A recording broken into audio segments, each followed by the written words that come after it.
اسرائیل اور ایران میں جنگ چھڑ گئی۔ اسرائیل نے جنرل سید رضا موسوی کے بعد ایرانی پاسداران انقلاب کے مزید 11 ممبران کو نشانہ بنا ڈالا۔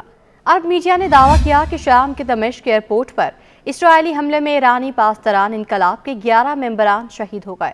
عرب خبر رساں ادارے نے اپنی رپورٹ میں دعویٰ کیا ہے کہ اسرائیل نے 28 دسمبر کو رات گئے دمشق انٹرنیشنل ایئرپورٹ پر فضائی حملہ کیا، جس میں ایرانی پاسداران انقلاب کے 11 ممبران شہید ہوئے۔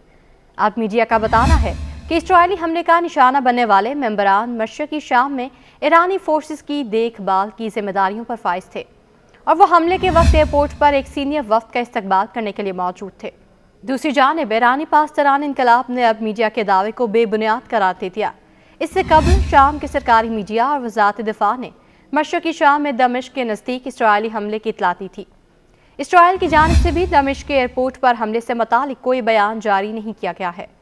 تاہم اسرائیل نے ایک بیان میں کہا تھا کہ وہ اپنے سب سے بڑے دشمن ایران کو صدر بشار الاسد کی ملک میں موجودگی کو طول دینے کے لیے شامی حکومت کی حمایت کی اجازت نہیں دے گا۔ اس حوالے سے شام میں کام کرنے والی انسانی حقوق کی تنظیم کا کہنا ہے اسرائیل اپنے حملوں میں شام کی ایئر ڈیفنس کو نشانہ بنا رہا ہے جو ملک کے جنوبی صوبے میں موجود ہیں۔ واضح رہے کہ ایرانی پاسداران انقلاب نے رواں ہفتے ہی شام میں اپنے اہم کمانڈر جنرل سید رضا موسوی کے اسرائیلی حملے میں شہید ہونے کی تصدیق کی تھی۔ شام کے دارالحکومت دمشق میں اسرائیلی حملے میں ایرانی پاسداران انقلاب کے کمانڈر جنرل سید رضا موسوی شہید ہو گئے تھے۔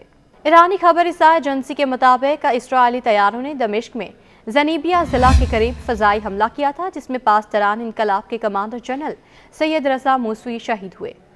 جنرل رضا موسوی شام میں مزاحمتی یونٹ کے انچارج تھے۔ ایرانی پاسداران انقلاب نے دھمکی دی کہ اسرائیل کو رضا موسوی کے قتل کی قیمت چکانی ہوگی۔ اس حوالے سے ایرانی صدر ابراہیم رئیسی اور ایرانی وزارت دفاع نے بھی اسرائیل کو خبردار کیا ہے کہ اسرائیل یقینی طور پر ایرانی جنرل کے قتل کی قیمت ادا کرے گا۔ جنرل رضا موسوی کی شہادت پر ایرانی صدر ابراہیم رئیسی کا کہنا تھا اسرائیلی اقدام خطے میں صہیونی حکومت کی بے بسی اور نااہلی ظاہر کرتا ہے۔ ایرانی وزارت دفاع نے بھی اس معاملے پر سخت اور مؤثر رد عمل دینے کا انتباہ دیا تھا۔